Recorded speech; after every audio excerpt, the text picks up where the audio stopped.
நான் உங்கள் மணிமே பேசுகிறேன். எனக்கு என்ன பார்க்க போகிறேன்னா, அமெரிக்காவே அலற விட்ட 8வது கேங்ஸ்டர் பார்க்கலாங்களா? ஆந்தோனி செலர்னோ. யார் அவர்னா, அமெரிக்காவுடைய எட்டாவது மிகப்பெரிய கேங்ஸ்டர். சரியா? 8வது. இவர் என்ன பண்ணாருன்னு பார்க்கலாமா? ஓகே. இவர் என்ன சொல்லி கூப்பிடுவாங்கன்னா, ஆந்தோனி செலர்னோ இவர் என்ன சொல்லி கூப்பிடுவாங்கன்னா, ஃபேட் டானின்னு கூப்பிடுவாங்க. ஏன்னா மனுஷன் 120 கிலோ குண்டா இருப்பார். இந்த காட்ஃபாதர் படம் பார்த்துருக்கீங்களா? அதில் வருவார் ஒரு குண்டு, அந்த மாதிரி இருப்பார் குண்டா. அவர் மாதிரி இருப்பார் இவர் யாருன்னு பார்த்தீங்கன்னா, ஒரு மிகப்பெரிய கேங்ஸ்டர். அந்த ட்ரக்கு, கேம்பிளிங்கு, ட்ரக்கு, இந்த என்னென்ன இல்லீகல் வேலை இருக்குது, கடத்தல் எல்லாத்தையும் செய்கிற ஒரு மனுஷன்.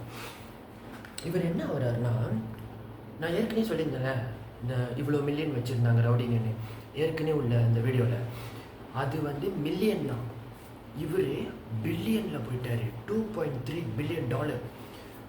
நினச்சி பாருங்கள், $1 பில்லியன் எப்படி இருக்கும்னு. அவ்வளோ சொத்து வச்சுருந்தார். இது எல்லாமே இல்லீகலாக அவர் சம்பாரிச்சது.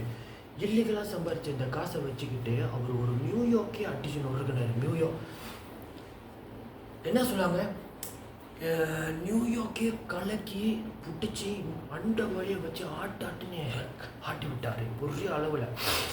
அப்படி ஒரு கேங்ஸ்டரோட நிலைமை என்னாச்சு தெரியுமா? இவர் 80 வயசில் செத்தார். 80 வயசு வரைக்கும் வாழ்ந்தார். அப்போ நல்லா தானே இருந்தாருன்னா, இல்லை, 50வது வயசுலேயே பிடிப்பட்டார். அவர் பிடிப்பட்டார். 30 வருஷத்தை ஜெயிலே கடந்திருக்காரு. கடைசியாக அவருக்கு கேன்சர் செத்து போயிட்டார் ஜெயிலுக்குள்ளேயே. அவருக்கு ஒரு மனைவி, அவங்க பேர் கூட ஜென்னட்டுன்னு என்னமோ வரும். ஜென்னட் தான். அவங்க பாருங்களேன். இதை நான் எதுக்கு சொல்கிறேன்னா, என்ன தான் மிகப்பெரிய டானாக இருந்தாலும் கேங்ஸ்டராக இருந்தாலும் போலீஸில் சிக்கி தான் ஆகணும். நான் பார்த்த அத்தனை டானுங்களுமே போலீஸில் பிடிப்பட்டுட்டாங்க. பெரிய பெரிய டானுங்களுமே. அதை பற்றி தான் நான் பேசிகிட்டு இருக்கேன். இன்னும் அடுத்தடுத்து உங்களுக்கு கேங்ஸ்டர் கதை தான் சொல்ல போகிறேன்.